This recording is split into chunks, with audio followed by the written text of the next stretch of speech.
Vasudeva, Canto 10, Chapter 85, and it's text number 14.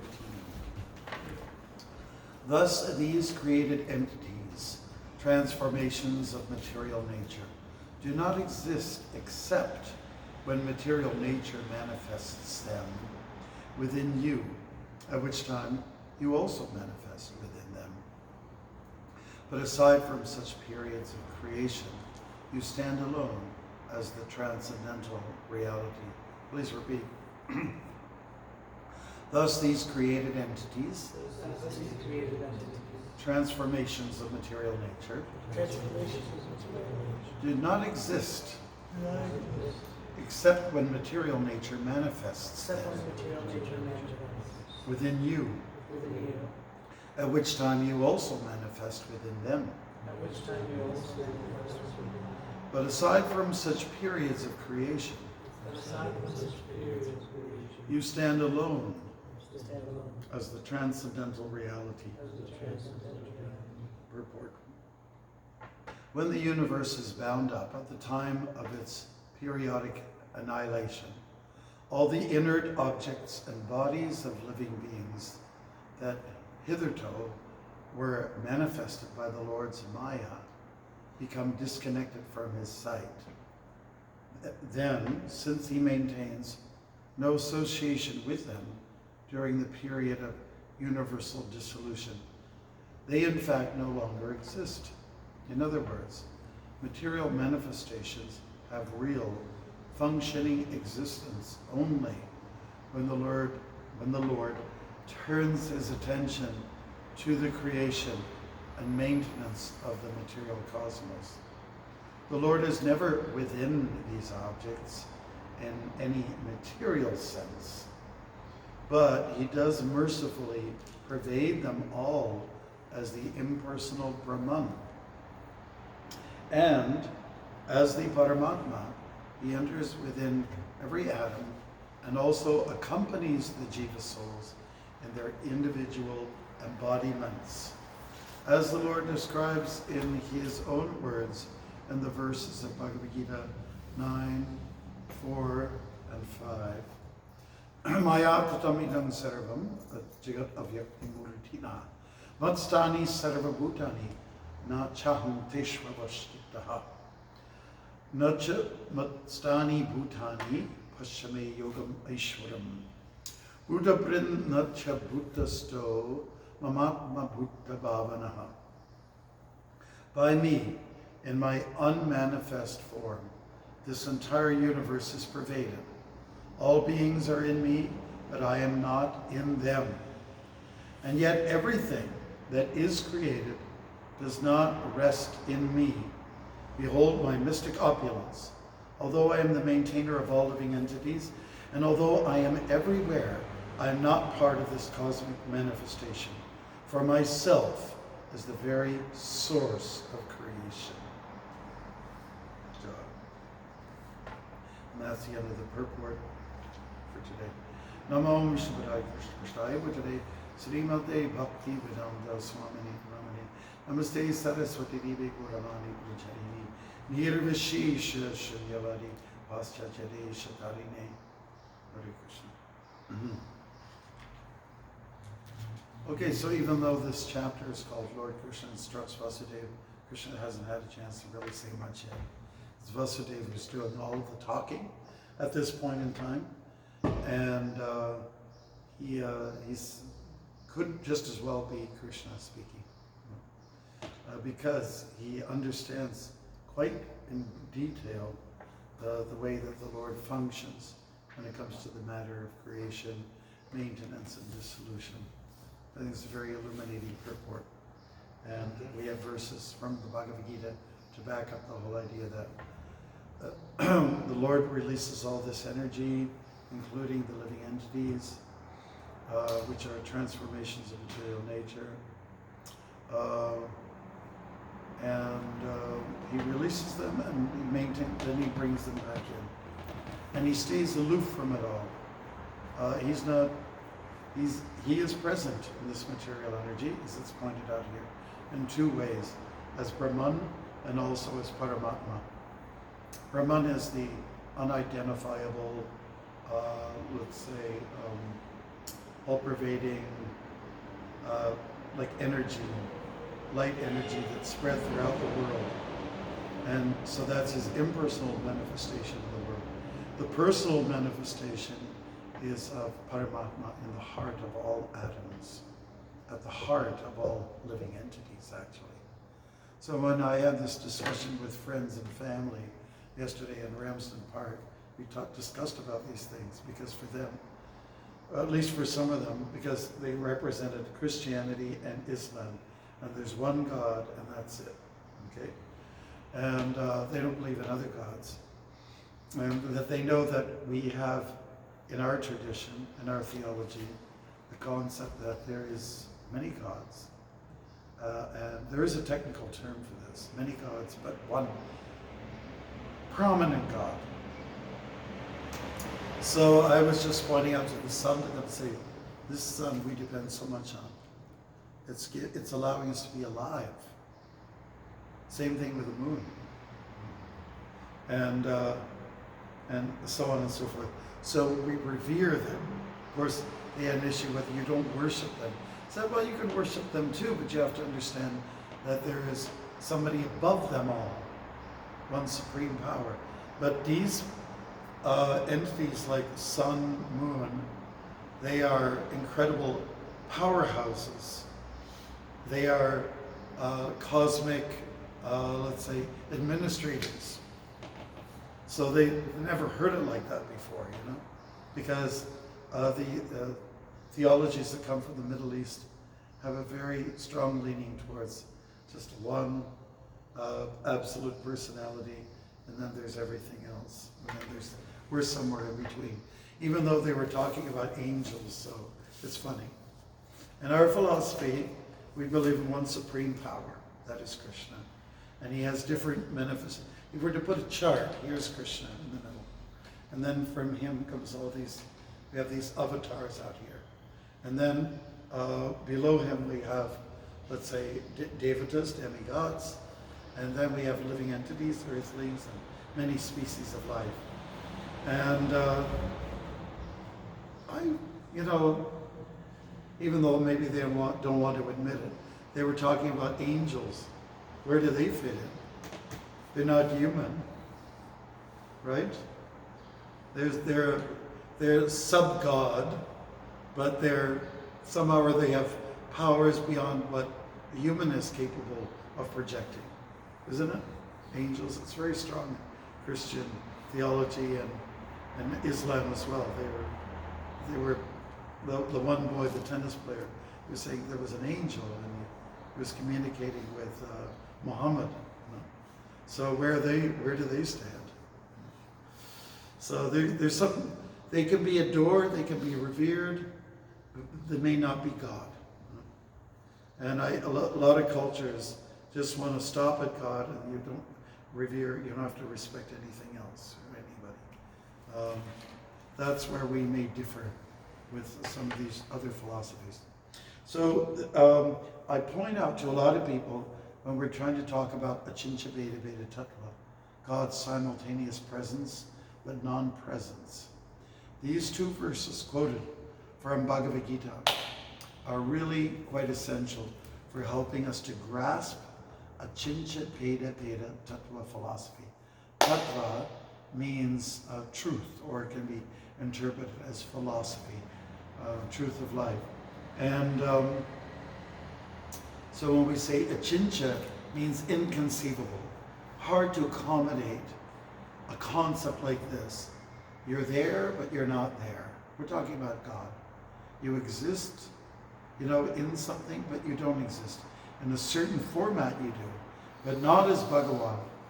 Krishna does not exist in this table or on the floor or anywhere in this thermos as Bhagavan. Bhagavan's not here. Are you surprised? He's not here. But Bhagavan, a manifestation of his, as Brahman and Paramatma, two other levels, does exist in this thermos. I mean, we cannot see, but they exist. Just like we cannot see air unless you can understand air by the movement of, say, like the tree up there, out by the window. Hardly there's any movement at the moment. I can see a little bit of current happening here.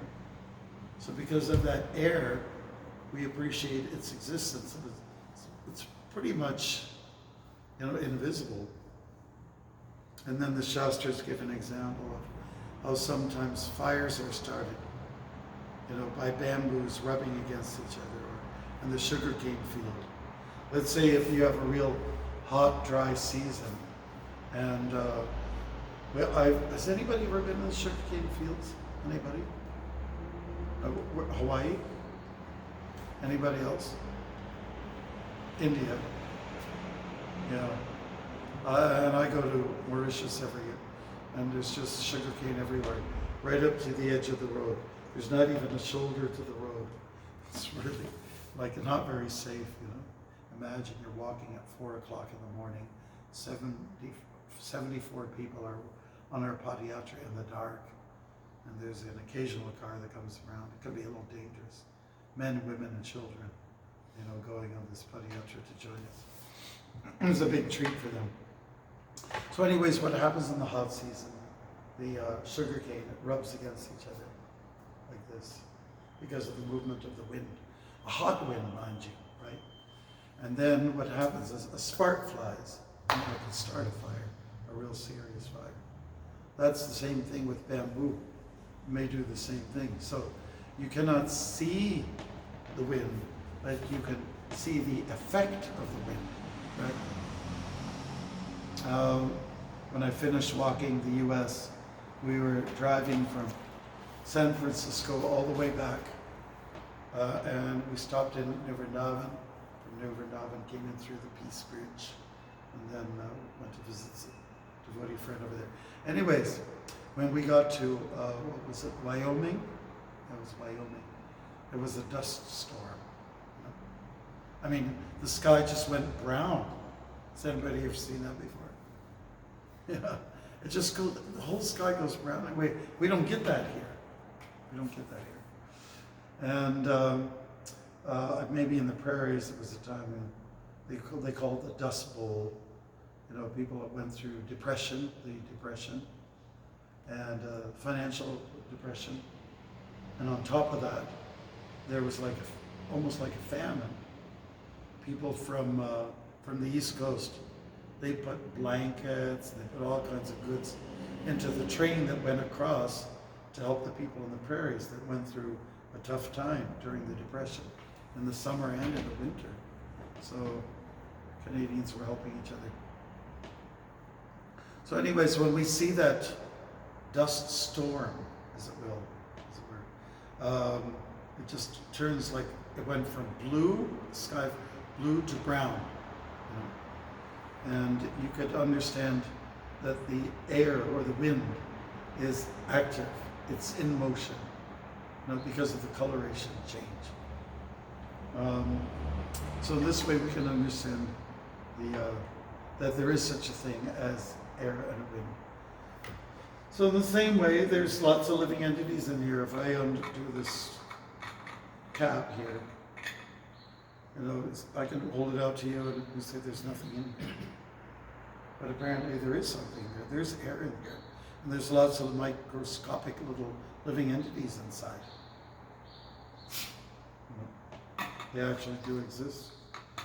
So they're invisible to our eyes. So is COVID-19.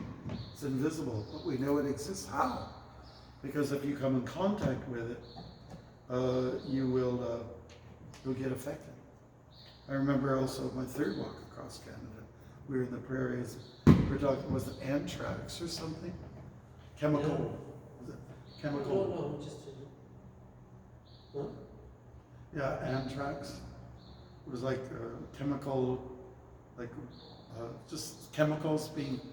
People were worried because if you're on the street, then suddenly somebody can go like this, and you can't see, it's invisible, and you can die from it. So there's lots of power in the living entities that we cannot see. So this, if we can appreciate that about ordinary living entities, and what to speak of God, who's super invisible, right? And he's definitely existing everywhere. So this is Vasudev's realization about the presence of the Absolute in everything. And this is what was told to the gopis. They were told to the gopis not so much about Brahman, they were told about Paramatma in the hearts of all the atoms. And this was told to them by Uddhava.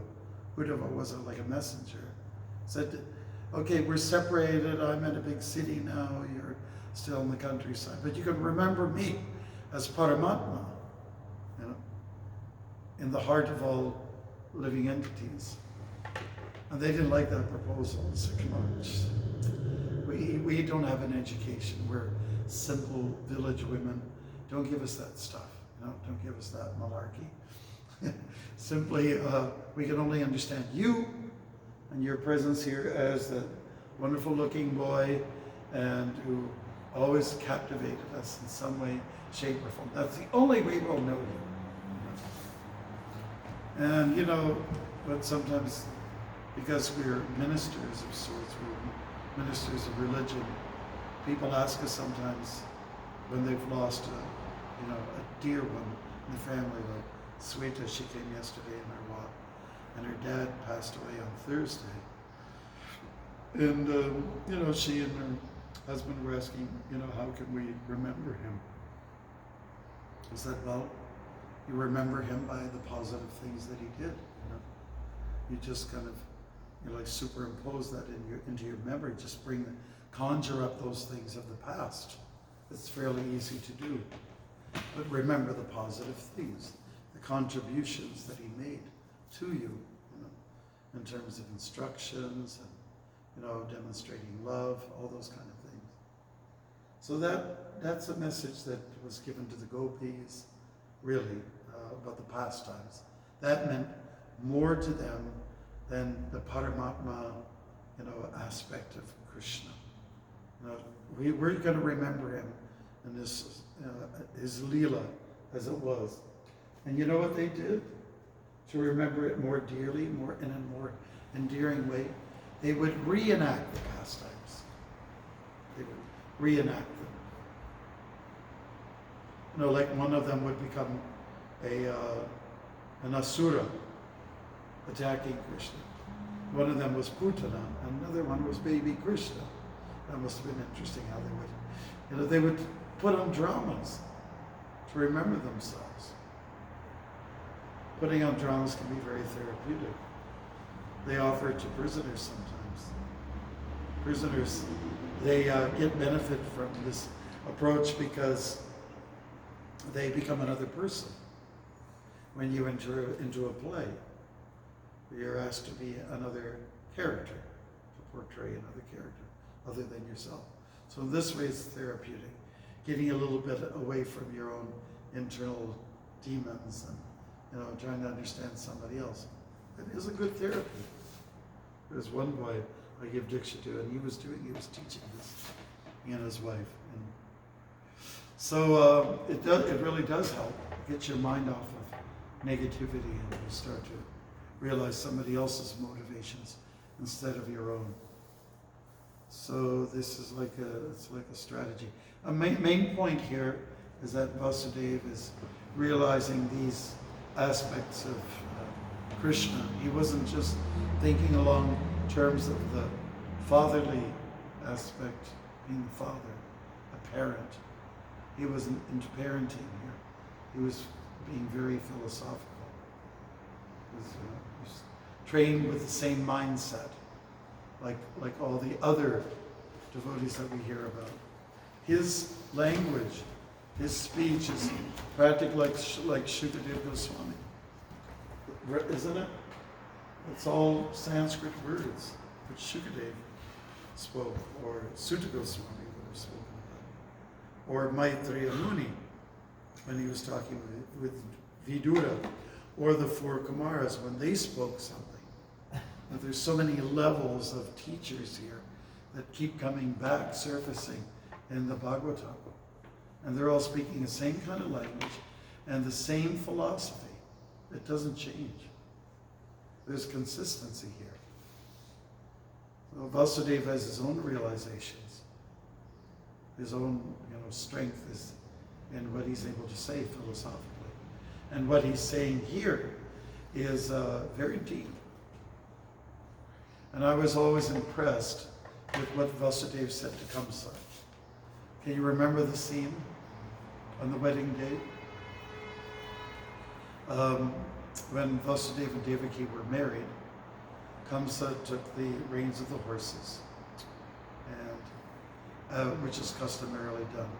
The brother of the bride will take her and the new son-in-law through the crowds. This is what Kshatriyas used to do. So while they were doing that, going through the crowds, suddenly a voice, a prophetic voice, sort of came crashing down and saying, Kamsa, you are happily driving the chariot of your sister and brother-in-law, but you are unaware that the 8th child of your sister will be the death of you, right? So Kamsa, being totally self-conscious and thinking he's the body and he's attached to his position, he responded by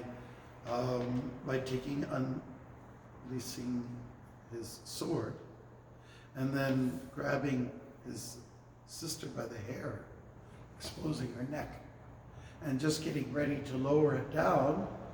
And just, it's a very strong image. And Vasudeva, the husband, the protector, he's coming in. He's holding Kamsa here and protecting, standing in the middle. And then he speaks a philosophy similar to what he has here. Do you remember some of the dialogues? Do you remember what he said?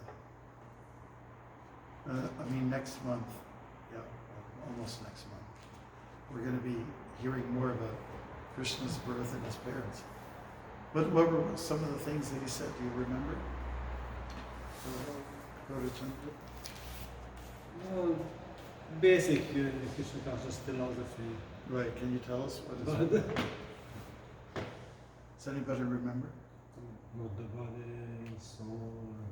Yeah, some way, yeah. Do you remember? He appealed to his wanting prestige by saying that by killing his sister he'll lose his integrity. Yeah. Killing a woman. Yeah. First of all, he was appealing to his status. This would not be good for your reputation. It's your sister. It's her wedding day.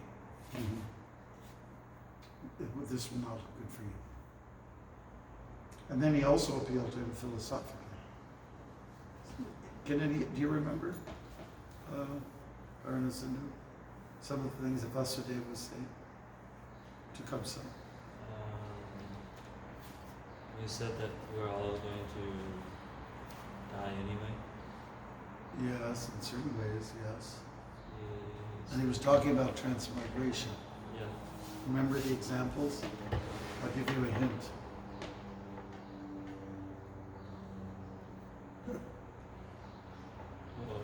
Worm or caterpillar? Yeah, he was talking about like a caterpillar. Do you remember in which context? Make when it goes in the cocoon and it comes out as a butterfly? Well, yes. Does anybody remember? Okay, so Vasudeva was indeed talking about transmigration of the soul and how it moves from one body to the next.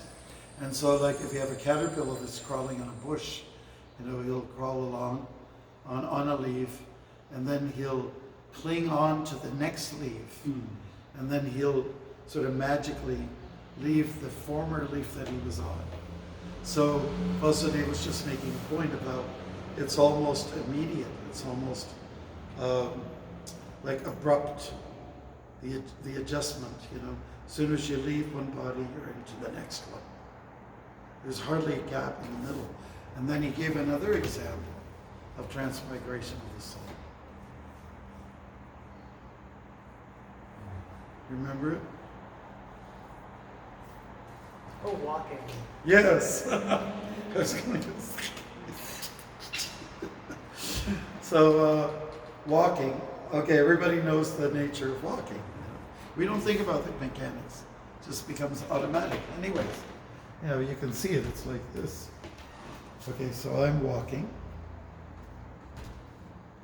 And I'm lifting this foot here, ready to move it forward like that.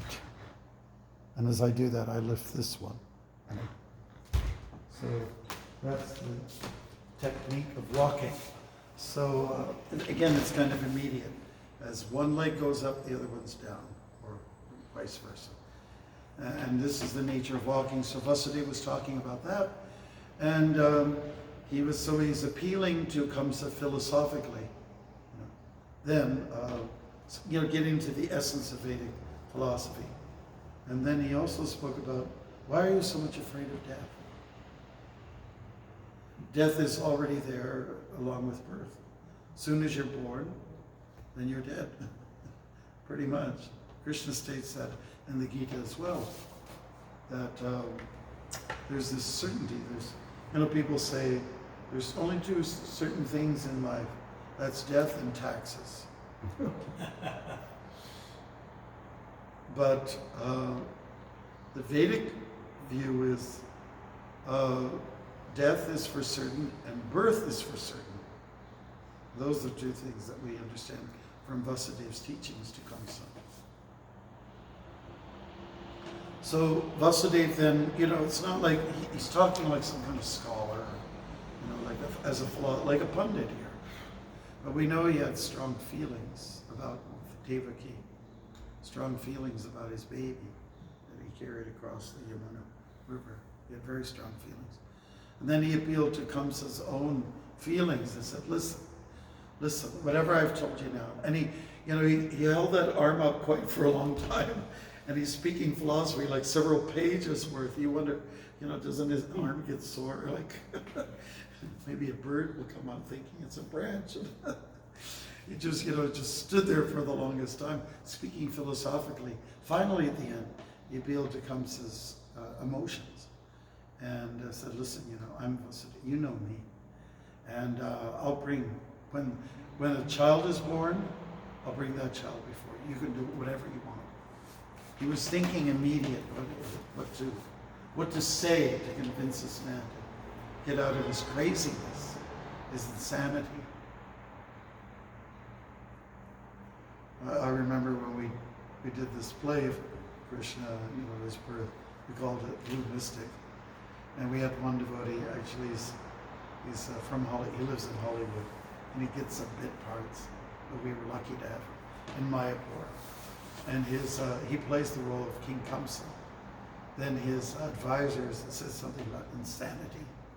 He says, this is insane, says the advisor. And then Kamsa looks up. Insane. Like he's really demonstrating his own insanity. So he was insane. Very bodily conscious, not thinking, trying to kill a woman on her wedding day, while everyone's thinking favorably of him. And so Kamsa said, listen, let's just relax. I'll bring the baby to you when it's born. And you do with the baby whatever you like. Of course, there were supposed to be 8 children down the pipeline. He started with the first. I'll just bring you the first one. I'll bring every child. So Kamsa became somewhat relieved. He knew that Vasudeva was a real saint. He was real honest, very straightforward, and when he gives a promise, it's as good as gold. So on that basis, Kamsa released his sword, put it back in its sheath, and they carried on. Now you can imagine what the crowds were like. Wasn't it last year that the Raptors won basketball? Mm-hmm. They had a parade downtown. Year before, No, I think within last year, Uh, the Raptors won. year before. Yeah. You know, they won last. Dharma Prana knows. Yeah. No. He's keeping. So there were over 1 million people, I think, by the Queen's Park, Queen Street and all that. I think that's where it was. And then suddenly some people went and started shooting. Oh. So you can imagine what that does in the crowd. Everybody's just up here. It's the first time that any team won in that sport outside of the U.S. Mm-hmm. It was for Toronto. I remember the night before, I was not sleeping very well. I was, say, just chanting around, and I'd walk a bit and I'd stop because everybody was watching from their screens, the TV sets, outside of bars, and I'd sort of listen, yeah, and everyone goes crazy. That means Toronto won, right? And then finally at the end, I was up in my room there, and the women next door to us, they were also watching, and you could, this meant a score. And then finally at the end, close to the end of the game, it was really tight, which is the way that games are very compelling, you know. And then finally they won the match, and it was, I think I ended up calling somebody, we won! So people were very excited about this, and there was a lot of, all the players came out in style, and then shootings happened. What's that got to do with it?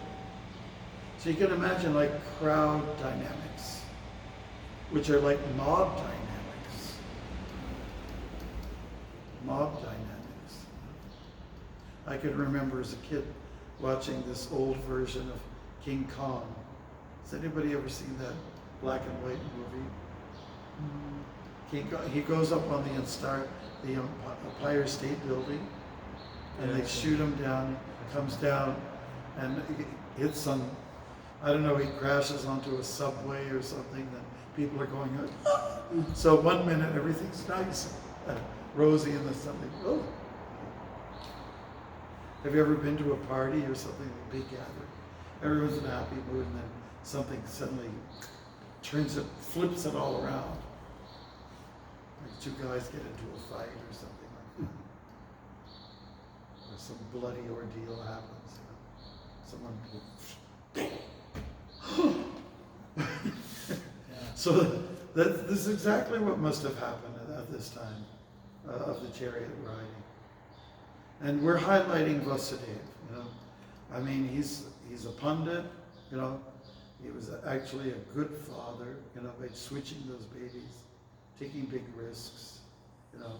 In the river, he didn't even know if he could manage taking the baby across, whether he could actually float across or not. He wasn't sure about